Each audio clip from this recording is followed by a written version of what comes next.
محمد بن یوسف بیکندی نے بیان کیا، کہا ہم سے سفیان بن عینہ نے، انہوں نے عمرو بن یحییٰ مازنی سے، انہوں نے اپنے والد یحییٰ بن عمارہ بن ابی الحسن مازنی سے،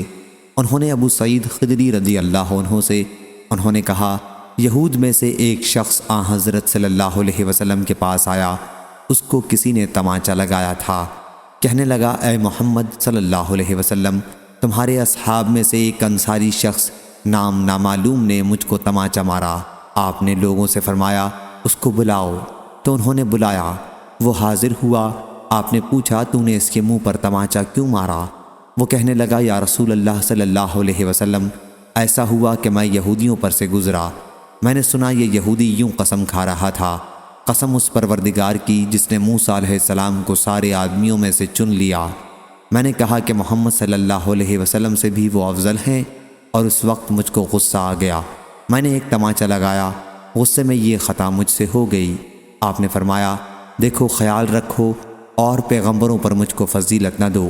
قیامت کے دن ایسا ہوگا سب لوگ ہیبت خداوندی سے بے ہوش ہو جائیں گے،